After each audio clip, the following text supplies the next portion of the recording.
नमस्कार दोस्तों, मैं आपका दोस्त अमर और आप देख रहे हैं हमारे यूट्यूब चैनल अमर ऑफिशियल। दोस्तों, एक जिले के डीएम साहब अपनी प्राइवेट गाड़ी से अपने घर को रवाना हो रहे थे। दोस्तों, जैसे ही अपने ऑफिस से वो अपने घर के लिए निकलते हैं तभी रास्ते में एक पुलिस चेक पोस्ट पड़ जाती है। दोस्तों, वहाँ पर गाड़ियों की चेकिंग हो रही थी।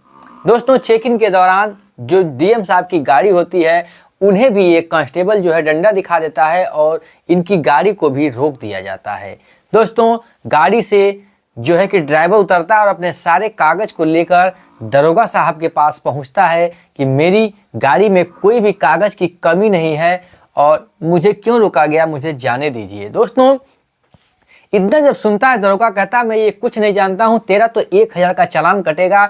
अगर तू अपने चालान को बचाना चाहता है तो 500 रुपये देकर अपनी गाड़ी को छुड़ा ले और चला जा, नहीं तो 1000 का चालान कटना ही कटना है। दोस्तों, इतना सुनता है ड्राइवर, उसके होश उड़ जाते हैं। कहता है कि मेरी तो नौकरी चली जाएगी, मैं अपने जो है कि साहब की गाड़ी चलाता हूँ और वो जान पाएंगे कि 1000 रुपये का चालान कटा है तो मुझे नौकरी से निकाल देंगे। इतना कहता है दरोगा साहब से। तो दरोगा कहते हैं तो ठीक है, तू नौकरी से निकल जा, मुझे क्या करना है। अगर तुझे नौकरी से बचना है तो 500 रुपये जो है कि भर दे और अपनी गाड़ी को लिए चला जा बिना चालान के। दोस्तों, वो अपनी रिक्वेस्ट कर रहा था क्योंकि वो ईमानदारी के पैसे कमाता था, ईमानदारी से अपने जीवन को चला रहा था। वो पैसा देना नहीं चाह रहा था क्योंकि वो सारे नियम कानून को फॉलो कर रहा था। दोस्तों, इतना सुनने के बाद जो डीएम साहब हैं धीरे धीरे उन्हें गाड़ी से गुस्सा आने लगता है। दोस्तों, वहां से उतर कर जो है उस दरोगा के पास आते हैं डीएम साहब और कहते हैं कि भाई इनका चालान आप क्यों काट रहे हैं, किसकी परमिशन के आप लोग यहाँ चालान काट रहे हो और यहाँ पर पुलिस चेक पोस्ट लगाकर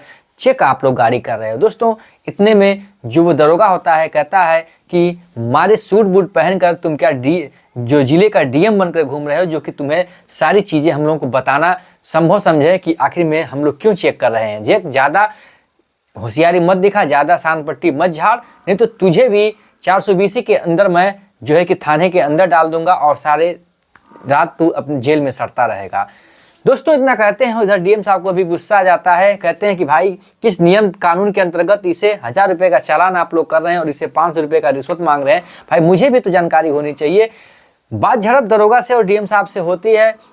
दोस्तों, उधर जो दरोगा होता है कुछ कांस्टेबल बुलाता है और दरोगा साहब को पकड़ के कहता है ले चल इसे थाने, 2 डंडे लगेंगे, इसके दिमाग जो है ठिकाने में आ जाएंगे और चुपचाप ये 500 रुपये की जगह 1000 रुपये ये हगेगा, तब जानेगा कि आखिर पुलिस के डंडे में कितनी धार होती है और कितना दम होता है। दोस्तों, इतना सुनते हैं डीएम साहब तो इनके भी होश उड़ जाते हैं कि देखते हैं आखिर में आगे होता क्या है, आखिर में पुलिस जो है कि हमारे साथ कार्रवाई क्या करती है, क्योंकि उन्हें भी अब इंटरेस्ट लग रहा था इस कहानी को समझने के लिए। दोस्तों, जो कांस्टेबल होता है उनके कॉलर को पकड़ता है, हाथ को पकड़ता है और सीधे थाने की तरफ चल देता है। दोस्तों, आखिर कहानी में होता क्या है जानने के लिए कहानी में बने रहिए।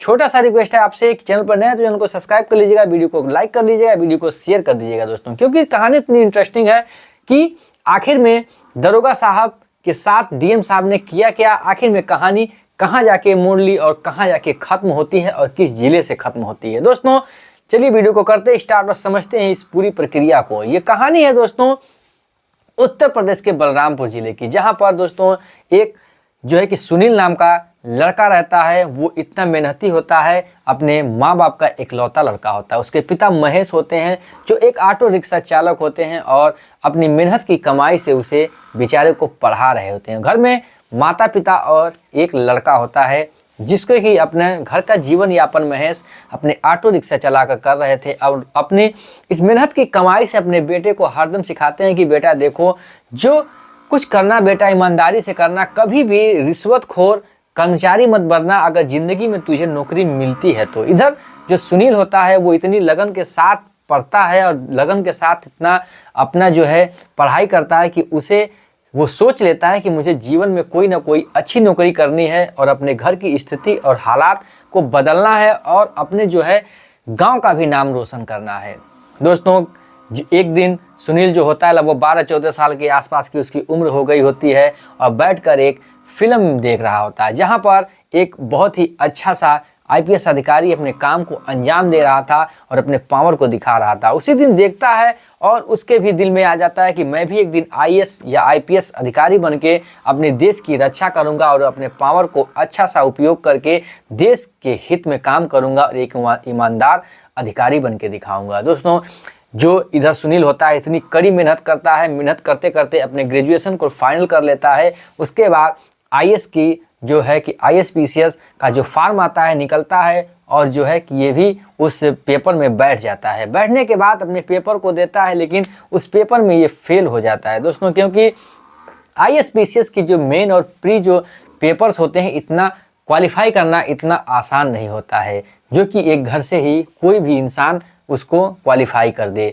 दोस्तों, एक बार नहीं 2 बार ये ट्राई करता है, लेकिन इससे वो नहीं क्वालिफाई हो पाता है। उसके बाद निराश होकर घर बैठ जाता है। उसके पिताजी पूछते हैं कि बेटा क्यों तुम निराश रहते हो, आखिर में क्यों इतना उखड़े उखड़े रहते हो।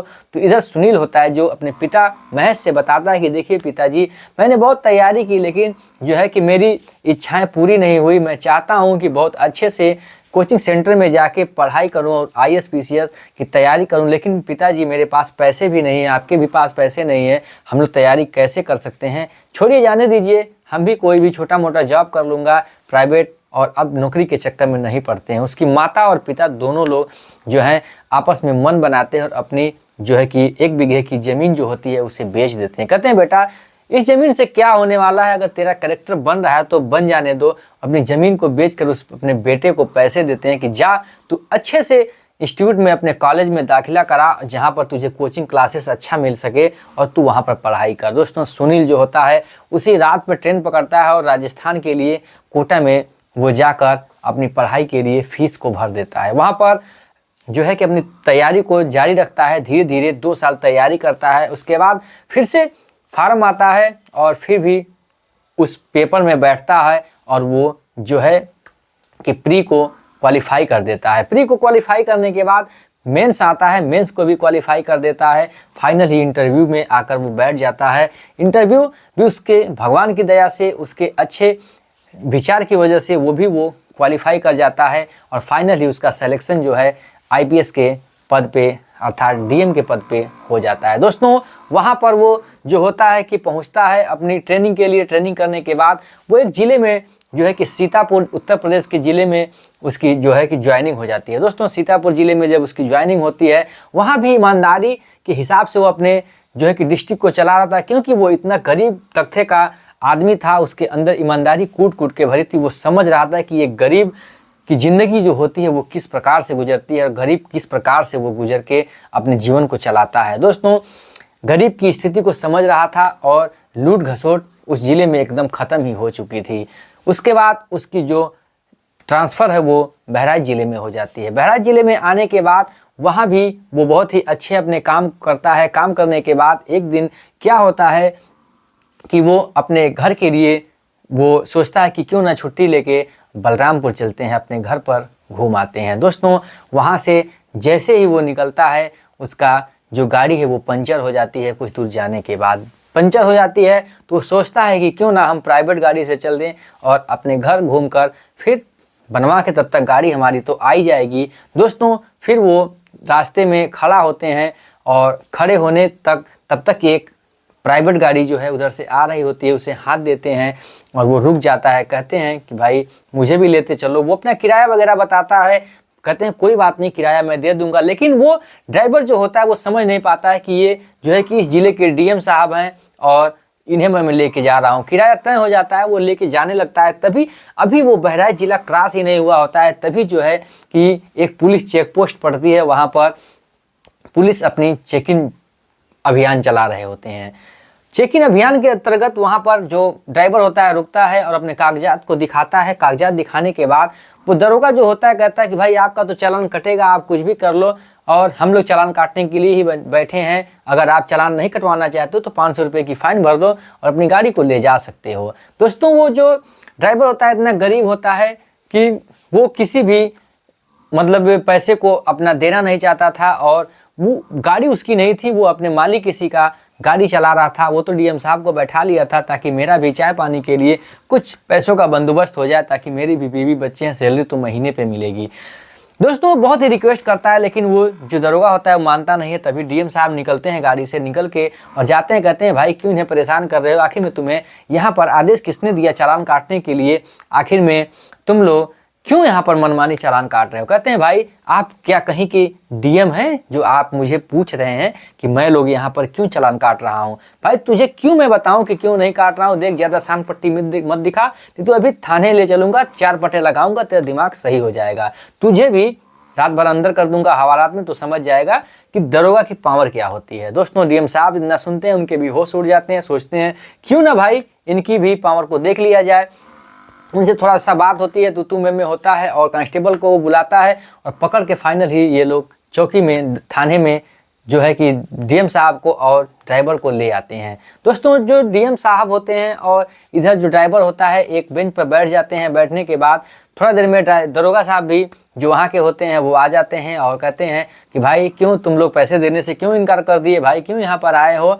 तो थोड़ा सा तू में होती है, दरोगा भी गुस्से में आ जाता है, कहता है कि तू भी मुझे शान पट्टी दिखा रहा है, तुझे मुझे नियम कानून बता रहा है, चल तुझे हवालात में अंदर डाल दें तो तुझे पता चलेगा। ठीक किया जो कि वहाँ से चेक पोस्ट से तुम्हें जो है कि थाने में ले आया गया, तू लोग बहुत ज़्यादा अपने पावर को दिखा रहा है। दोस्तों इतना सुनने के बाद बहुत झड़प होती है डीएम साहब से। तभी डीएम साहब जो होते हैं वहाँ से अपने जेब से फ़ोन निकालते हैं और अपने स्टाफ को बुला लेते हैं। जैसे ही लाल बत्ती सायरन करते हुए आवाज़ आती है और आके थाने को घेर लेती है, तभी वहाँ से उसका जो मतलब चपरासी होता है निकलता है और आके सैल्यूट मारते हैं लोग। और उसके बाद वहाँ समझ आता है कि अरे ये तो जिले के डीएम साहब हैं। तो वहाँ के दरोगा के जो है थर-थर पसीना छूटने लगता है और वो कांपने लगता है, पूरा स्टाफ थर-थर कांपने लगता है। उधर ड्राइवर ये समझकर उसके भी होश उड़ जाते हैं कि बताओ डीएम साहब पैदल गाड़ी से टहल रहे थे और मेरी गाड़ी में डीएम साहब बैठे थे, मैं तो समझ ही नहीं पा रहा था। दोस्तों पूरे जो थाने का स्टाफ होता है उन्हें जो है कि निलंबित कर दिया जाता है, उनके खिलाफ सख्त कार्रवाई की जाती है और जो है कि वहाँ एक नए स्टाफ का गठन होता है और बहुत ही ईमानदारी से वहाँ पर फिर काम चलने लगता है। दोस्तों हर एक पुलिस वाले जो है कि बेईमान नहीं होते, हर एक ट्रैफिक पुलिस या हर एक चेक पोस्ट पर ऐसे नहीं होते हैं। कुछ ऐसे भ्रष्ट कर्मचारी डिस्ट्रिक्ट में ज़रूर हैं जो कि उनको सीख दिलाने के लिए हमारे अच्छे से अच्छे आईएएस पीसीएस अधिकारी जो है कि अपने कारनामे को अंजाम दे रहे हैं। दोस्तों हमारा कहानी सुनाने का मकसद यही था दोस्तों, किसी की भावनाओं को ठेस पहुंचाना नहीं था। मेरा कहानी सुनाने का उद्देश्य ये था कि दोस्तों आपके भी साथ कहीं भी कुछ भी हो सकता है, तो आप भी अपने कागजी कार्रवाई को सारी कंप्लीट करके चलें, क्योंकि दोस्तों आजकल नियम कानून बहुत ही सख्त हो गया है। दोस्तों ये थी आज की कहानी जो कि एक सुनील नाम के आईपीएस अधिकारी ने ईमानदारी से अपने काम को अंजाम दिया और अपने डिस्ट्रिक्ट के बहुत ही अच्छी सी सेवा कर रहे हैं। दोस्तों आशा करता हूं कि अगर आप भी कोई पोस्ट पर हैं तो बहुत ही ईमानदारी से अच्छे से काम करिए और समाज को आगे ले जाइए और अपने भारत देश को विकसित बनाने में आप भी अपने सहयोग करिए। दोस्तों फिर मिलेंगे ऐसी ही इमोशनल इंटरेस्टिंग कहानी को लेकर। जय हिंद, जय भारत, वंदे मातरम।